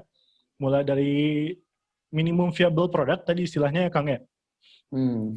Dan terus juga ya mungkin sarannya tadi bisa ikut lomba-lomba juga. Ikut lomba-lomba, menang lomba itu bisa dapat dapat hasil lomba dan itu bisa diputar lagi buat bisnisnya. Yeah. Hasil Mungkin lomba dan juga juga hasil evaluasi lagi. Kalian bisa dievaluasi juga kan idenya gitu. Mantap. Jadi memang terus dicoba dulu aja, mulai dari ya memang modal minim juga, terus dicoba dengan mendapatkan evaluasi, semoga bisa mendapatkan yang lebih besar. Mungkin dari Kang Agus ingin menambahkan? Ya kalau dari saya sih kan, kalau usaha untuk makanan itu sebenarnya ya mau nggak mau sih harus ada modal sih. Cuma kalau misalnya mau meminimalisir modal, nah kalau yang kayak yang saya lakukan ini sebenarnya meminimalisir modal kan. Kayak misalnya cari partner kan otomatis kan kita kan modalnya jadi bagi dua gitu kan. Kalau cara yang saya lakukan sih itu sih Kang buat meminimalisir modal. Kalau misalnya nggak punya modal sama sekali, tapi kalian yakin nih produknya oke nih, tinggal cari modal tapi tinggal cari modal aja udah pasti laku nih misalnya. Ya udah coba kalian harus banyak silaturahmi sama teman-teman yang misalnya kalian tahu nih, ada si A nih, dia istilahnya anak orang kaya lah atau punya modal lah. Nah, coba deketin, coba ajak diskusi, ajak sharing. Nih, saya punya produk nih, gimana caranya biar bisa mulai, tapi saya nggak punya modal, gimana gitu. Intinya sih kayak yang saya tadi saya bilang kan, ya perbanyak silaturahmi aja gitu. Perbanyak silaturahmi itu selain memperpanjang umur juga memperbanyak peluang juga kan. Mantap. Jadi memang kalau nggak ada modal partnership ya, silaturahmi barangkali ada investor-investor atau rekan-rekan yang bisa menanamkan modal juga di bisnisnya ya. Menarik banget dari Kang Agus. Terima kasih Kang Faiz dan Kang Agus. Ini mau minum dulu nih Kang Agus sama Kang Faiz. Masih ada beberapa pertanyaan lagi. Kita lanjut lagi ya. Ini ada dari Kak Ais Riyoko dari Cirebon. Nah, ini pertanyaannya menarik juga nih. Ingin bertanya bagaimana cara menumbuhkan rasa berani untuk melakukan usaha di usia muda? Dan bagaimana menangani rasa labil yang tiba-tiba muncul? Nah, ini masa muda nih memang masa yang penuh potensi dan masa yang penuh kelabilan mungkin. Gimana mungkin dari Kang Agus dulu kan? Gimana supaya berani dan pasti tiba-tiba moody mungkin ya? Moodnya tiba-tiba jelek atau gimana gitu? Mangga Kang. Ya sebenarnya sih kalau untuk mood sih semua juga pasti mengalami. Saya juga sering mengalami itu. Cuman kalau untuk menumbuhkan rasa berani, sebenarnya masa muda ini kan kita banyak waktu lah istilahnya. Banyak banget waktu, belum terlalu banyak yang kita pikirkan. Maksudnya masih bebas lah kita. Paling kebanyakan kan anak-anak kuliah aja. Kuliah berapa jam sih sehari gitu kan. Nah kalau misalnya mau mulai usaha itu, kalau saran saya sih buat anak-anak yang masih kuliah atau gimana, ya mulai hal-hal yang kecil aja usahanya gitu. Yang nggak terlalu banyak modal, nggak terlalu banyak resikonya, dan gampang ininya proses menjualnya gitu kan. Kalau yang saya lihat sekarang tuh banyak anak-anak mahasiswa itu ada istilahnya reseller gitu kan. Jadi banyak produk-produk yang dijual secara reseller. Jadi mereka nggak perlu butuh modal, malahan tinggal menghubungkan aja dari penjual ke pembelinya. Mereka bantu promosikan, nanti ketika ada yang beli difasilitasi sama mereka dan disampaikan ke penjual, nanti penjualnya tinggal transaksi sama dia gitu. Jadi kan itu sebenarnya simpel, cuman ya balik lagi ke kitanya mau nggak gitu, mau nggak ngejalanin itu, mau nggak memulai itu, mau nggak ya itu mengurangi jam main, mengurangi jam tidur gitu, mau nggak kita rela nggak mengurangi itu, gitu kan? Eh, Semuanya pasti butuh pengorbanan kan. Gitu. Kalau misalnya apa sih mood itu kan sebenarnya kita yang ngatur sendiri kan. Mau moodnya itu istilahnya kalau di lingkungan itu kan sebenarnya kan netral ya kan, di lingkungan sekitar kita tuh netral. Nah kitanya mau dibawa ke positif apa negatif itu tergantung kitanya. Paling gitu aja kan. Mantap, Kang. Jadi lebih ke arah coba cari pengalaman, dan ini bukan masalah keberanian, sebenarnya mau atau enggak ya untuk Enggak. bisnis nih. Waduh, menarik. Mungkin dari Kang Faiz ingin menambahkan? Cari lingkungan yang suportif sih kalau dari aku. Karena kan kalau rasa berani itu ya mungkin untuk beberapa orang memang ya kadang suka insecure atau ibaratnya overthinking gitu ya, mikirin diri kita ini benar nggak ya di kita gitu. Ya menurut aku ya cari lingkungan yang suportif dan sering-sering baca, ibaratnya baca-baca tentang ya kalau ini kan konteksnya lagi misalkan aku startup gitu ya, kayak aku tentang baca-baca buku tentang startup gitu, orang ngebuat startup gimana awalnya, dan mungkin bisa ikut-ikut seminar-seminar startup gitu. Kayak dulu pas aku awal-awal itu kayak aku selalu kalau ada seminar tentang startup gitu ya, CEO siapa ngomong ya aku ikut aja gitu. Ya cuman pengen dengerin kayak oh ternyata ini lingkungan startup loh, kayak kita sering digambarkan dan sering dijejelin sama hal-hal berbau startup, kayak akhirnya itu jadi itulah yang ngebentuk kita gitu. Ya, itu kalau misalnya takut ya, mulai dari cari lingkungannya, cari temennya juga yang suportif gitu, selalu dukung kamu. Ini juga menarik sekali ya. Jadi emang lingkungan tuh mempengaruhi masa depan ya. Jadi kita juga coba cari bergaul dengan orang-orang yang suportif lah dengan bisnis ini. Terus juga open mind lah ya, coba cari buka wawasan sebenarnya dengan lingkungan itu, atau misalkan dengan keinginannya tadi, bisnis sebenarnya seperti apa sih, itu banyak ilmu, ikut-ikut seminar, mungkin seperti ini ya, Benar. baca-baca buku. Makasih banyak Kang, ini mungkin masih ada 2 pertanyaan lagi dan 2 pertanyaan terakhir mungkin ya. Ini pertanyaan dari Kak Mega Oktasiani. Selamat siang Kak, saya Mega Oktasiani dari Jakarta. Saya ingin bertanya, seberapa penting kalau kita mau endorse untuk usaha kita? Wah, ini udah teknis ya. Mungkin Kang Agus dulu. Siap. Sebenarnya kalau ditanya seberapa penting atau enggaknya sih endorse produk yang kita punya itu ya penting banget. Gimana orang bisa tahu kita punya produk yang oke, produk yang atau makanan yang enak kalau orangnya itu nggak tahu gitu, maksudnya orang lain nggak tahu. Kalau misalnya kayak di Taichan Bengawan itu, kita waktu cabang Bekasi baru buka, kita endorse itu kan, emang waktu itu lagi tren banget tuh endorse. Waktu itu kebetulan kita endorse di Instagram ke food blogger gitu kan. Emang butuh modal yang lumayan buat endorse, cuman kalau kita endorse ke orang yang tepat, maksudnya kayak saya punya usaha makanan, berarti endorse ke food blogger pasti tetap tepat sasaran gitu.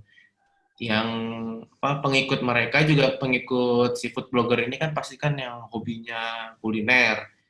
Ketika food blogger itu mereview produk kita, endorse produk kita, pasti kan langsung sampai ke tepat sasaran gitu.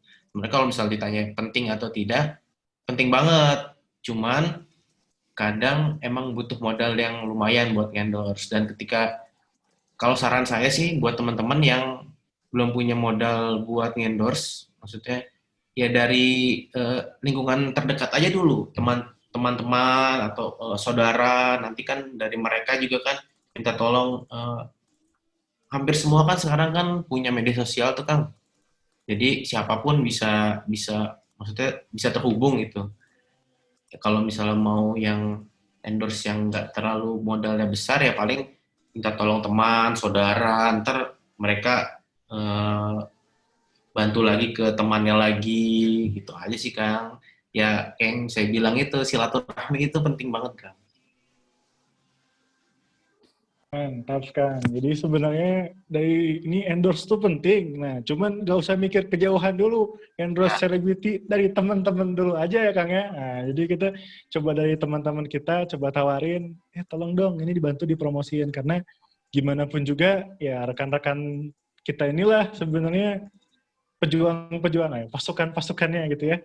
Ya kita mah saling support dalam bisnis. Nah, mungkin dari Kang Faiz ada mau menambahkan?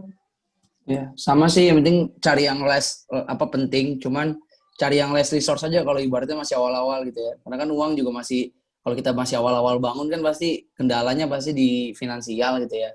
Ya kayak bener kayak ke teman gitu ya, tawarin. Kayak dulu aku nawarin juga ke teman-teman gitu yang punya adik gitu kan, ya, suruh share gitu. Oh, sesimpel itu juga bisa. Kan objektif dari endorse kan building awareness gitu ya. Ya, selama kamu punya strategi lain, building awareness ya tanpa mengeluarkan biaya, oh itu lebih bagus lagi gitu. Apalagi untuk awal-awal. Iya, jadi balik juga sama kayak Kang Agus tadi, ini mah bukan masalah endorse mahal atau enggak, tapi gimana kita mengenalkan produk kita ya. Bisa building awareness-nya, bisa lewat teman-teman, atau mungkin ada cara-cara lain juga yang di luar endorse. Nah, ini kita sampai ke pertanyaan terakhir. Nah, pertanyaan terakhir dari Kak Evi Kusuma buat Kang Faiz. Selamat siang Kak Faiz, izin bertanya. Bagaimana cara tetap mengembangkan usaha di samping kuliah dan organisasi di saat kondisi pandemi yang dilakukan secara online? Mungkin ini lebih ke arah gimana sih kita bisnis digital saat ini, Kang? Mengingat sekarang juga sudah ya terbatas ya physical distancing dan kawan-kawan. Mangga, Kang. Sebenarnya kalau untuk masalah kuliah dan organisasi, sebenarnya jawabannya mirip sih ya sama kayak yang tadi sebelumnya, masalah konsistensi dan juga time management. Nah kalau untuk saat kondisi pandemi, sejujurnya kan aku belum merasakan ketika membuat startup pas lagi kondisi pandeminya ini ya. Cuman ya saran dari aku sih, mungkin nih aku relatein ke ketika lagi WFH gitu. Kayak pas lagi kerjanya work from home ya, sering-sering ini aja sih, sering-sering kita sering-sering video callan bareng gitu ya. Ya aku sama teman-teman dulu yang misalnya tim-tim aku dulu ya, kalau misalkan lagi WFH ya mungkin kadang ada saat kayak kita nggak meeting tapi kita meeting bareng gitu ya. Kayak cuman untuk ngobrol-ngobrol doang gitu. Ya, perkuat bonding aja sih untuk awal-awal terutama. Oke, terima kasih Kang Faiz. Jadi itu mah lebih ke time management juga mungkin. Terus sama tetap harus solid ya sama timnya ya, saling menguatkan. Waduh. Mungkin kita udah sampai di penghujung acara. Sudah 2 jam kita bersama dua narasumber kita yang kece-kece. Terima kasih Kang Agus Yahya Sukmana dan Kang Ahmad Faiz Sahul Pala.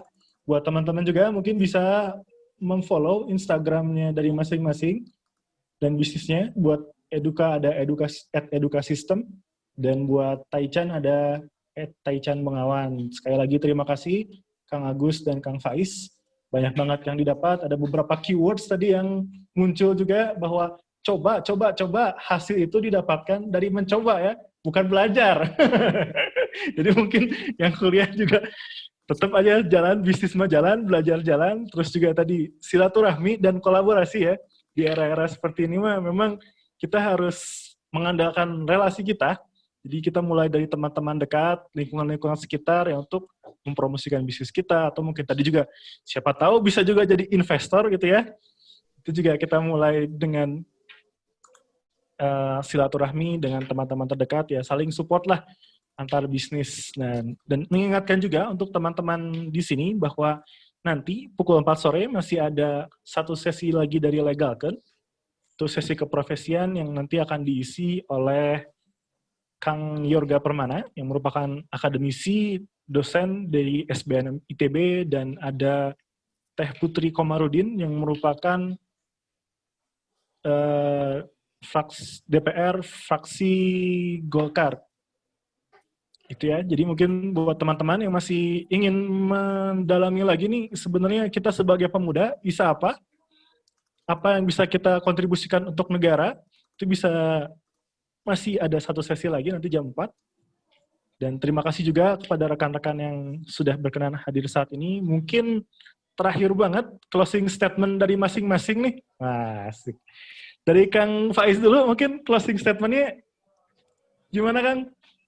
Ya, jangan lupa berkarya. Semangat. Terus berkarya, jangan lupa berkarya. Kang Agus, closing statement, Kang?